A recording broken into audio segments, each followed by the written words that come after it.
pessoal, Elberamo Fernandes, engenheiro civil da engenharia Elberamo, com vocês aqui no canal das tintas para prosseguirmos no nosso trabalho. Meus amigos, hoje eu vou falar de um assunto extremamente importante que tem muito a ver com talvez um dos principais problemas que ocorrem nas pinturas das construções.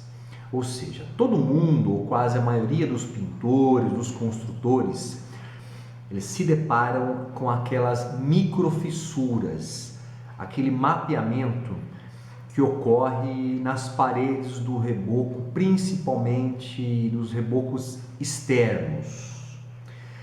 Olha, na maioria, acredito eu pela experiência, que digamos de 70% a 80% das paredes dos rebocos das construções, sejam elas construções de baixo, médio e alto nível, tenha problemas daqueles mapeamentos nos rebocos, tá? Inclusive vou estar mostrando algumas fotos para vocês, que vocês vão lembrar quando eu mostrar aqui do que se trata.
Como vocês observaram, é exatamente aquelas microfissuras, aqueles mapeamentos, aquelas fissuras de meio milímetro que são muito problemáticas nas construções e que praticamente quase que nós digamos que não tem solução, não tem como solucioná-las, a não ser que vocês façam um mapeamento.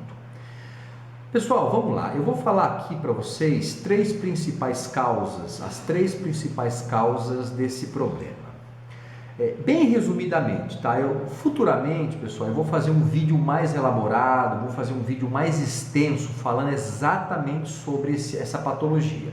Mas aqui eu só vou mostrar para vocês um pouco do resumo de por que ocorre e como nós podemos tratá-las, tá? A primeira delas é quando você vai fazer um reboco, você geralmente usa areia, cimento, água e algum aditivo, plastificante, tá? Na verdade, o mais comum de um reboco é você usar areia fina, tá? Então você usa, por exemplo, areia fina, cimento, aditivos e água.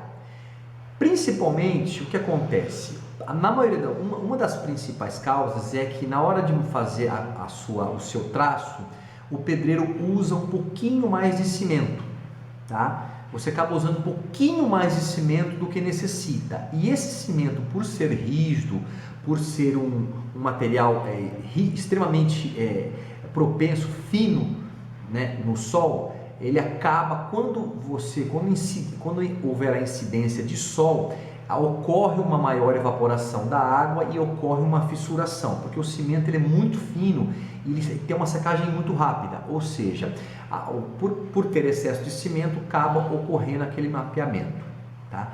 A segunda causa, meus amigos, é a realização dos rebocos no sol. É comum você ver os pedreiros, aqueles paredões grandes das construções, o pedreiro está fazendo o reboque lá meio-dia, 1h da tarde, ou seja, o sol está lá escaldante, o sol está muito forte, o pessoal está rebocando as paredes sem se preocupar com essa parte. Obviamente nós sabemos também que muitas vezes não dá para esperar o sol ir embora, tá? É necessário fazer o trabalho, o pedreiro não tem outra opção. Mas o que acontece? O pedreiro, nesse caso, geralmente, o que ocorre? O pedreiro faz o reboco, vai lá, passa a sua desempenadeira, o feltro para dar o acabamento, só que ele não se preocupa em voltar, porque com a incidência do sol a água vai evaporar muito rápido. A água evaporando muito rápido, o que acontece? O volume do reboco diminui e ocorre aquela fissuração. Tá? Então a principal causa é essa, o reboco no sol, pela falta da volta do pedreiro para poder passar o feltro novamente. Porque uma coisa para resolver isso é simples, é só você voltar ali dali algumas horas ali, passar o seu feltro novamente, que não ocorre isso na sua parede. E a terceira causa, eu acredito que seja a principal, é uma reação, é uma patologia chamada reação álcalicílica. Que é o que, pessoal? Reação álcalicílica é uma reação que ocorre do cimento com os agregados, e principalmente entre os agregados. Geralmente o pedreiro faz o reboco o pedreiro usa uma areia que você não sabe qual a sua procedência, e geralmente, se não tiver uma procedência boa, não for conhecida, ocorre uma reação entre os agregados por serem granulometrias amorfas, que nós chamamos, são desiguais, e ocorre essa reação chamada álcalicílica.